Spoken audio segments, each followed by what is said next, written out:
Hey everyone, welcome back to Hot Take Hockey. It's the second chance bracket, second round predictions, however you want to call it. If you guys are new, welcome to the channel. Hit that subscribe button, like, comment down below, notifications on. I definitely want to see you guys comment your second round predictions. I just finished streaming the crazy double overtime game between the Winnipeg Jets, St. Louis Blues, Game 7.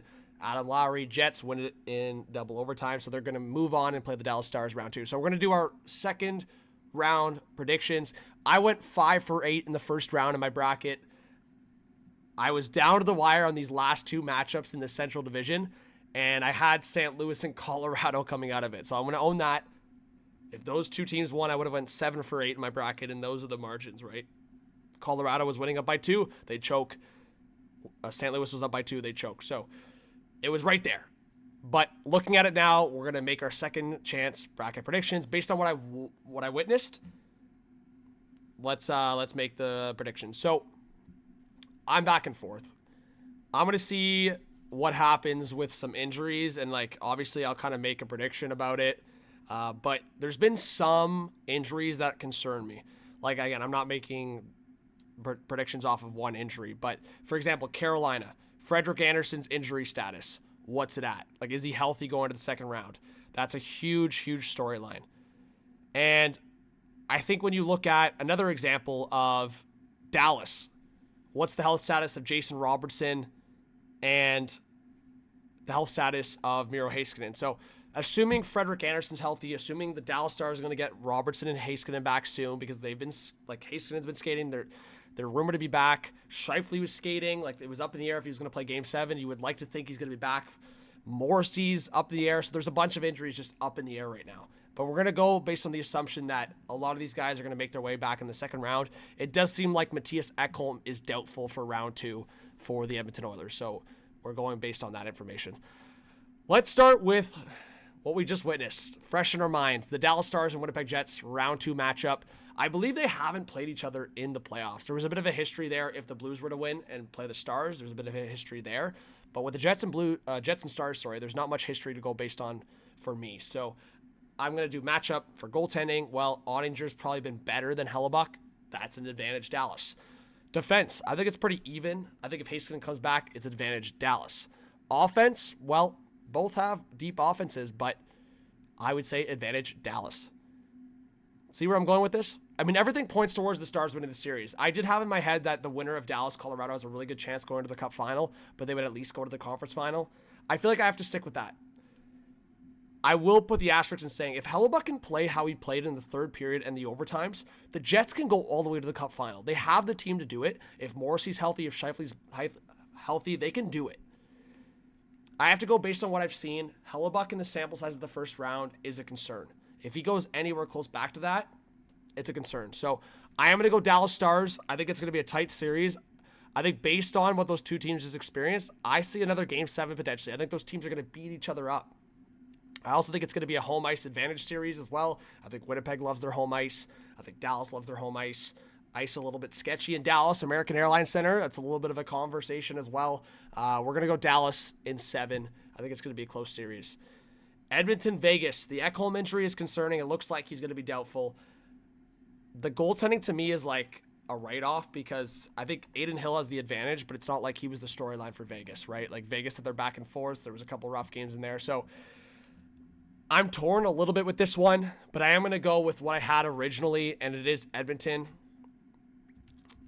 I kind of switched before the playoffs. I really switched before the playoffs because I had originally the Oilers throughout the season advancing. Then I said, okay, well, no Ekholm prior to the playoffs. Vegas might win this matchup. But watching what Edmonton did to dismantle LA in 4 straight after losing the first 2, the momentum coming out of that series, I know LA somewhat did that. They won 3 straight after Minnesota went up 2-1 in that series.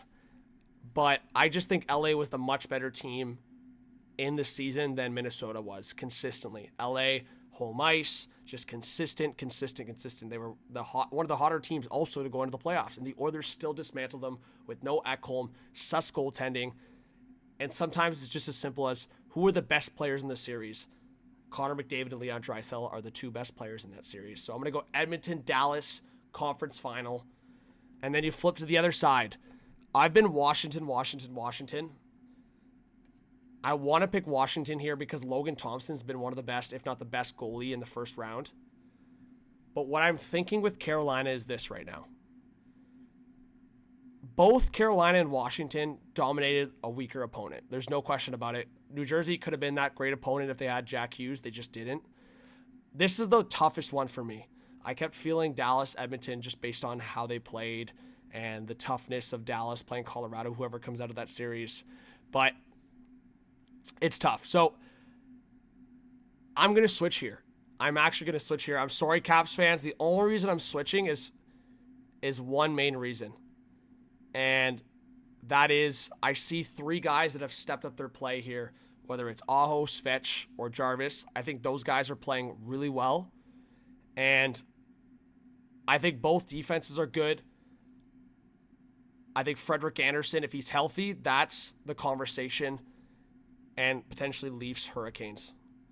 I think I'm switching to the Leafs. I had the Panthers originally potentially beating the Leafs if they get there, or we'll see. I did say that if the Leafs play the Lightning, they would definitely beat them. The Leafs, Panthers, it's a trade-off.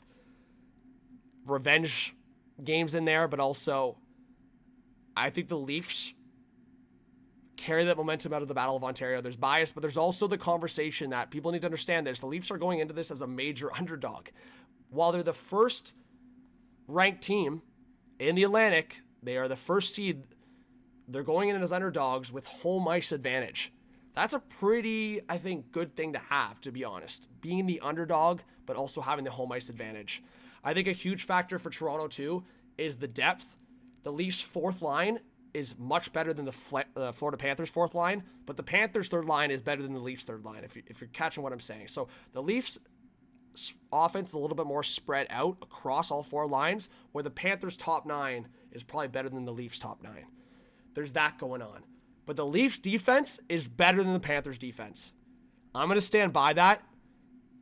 The sixth best defenseman for Toronto is Simone Benoit, better than what the Panthers got. And the Leafs have been able to keep it low scoring and fine scoring in a big game in a game 6. So it's going to come down to goaltending, I think. Don't let Bobrovsky get hot. Bobrovsky's going to be the X factor. If he does what he did against Toronto in 2023, where the Leafs were right there in almost every game and Bobrovsky was shutting the door on them, it's going to come down to Bobrovsky in that game.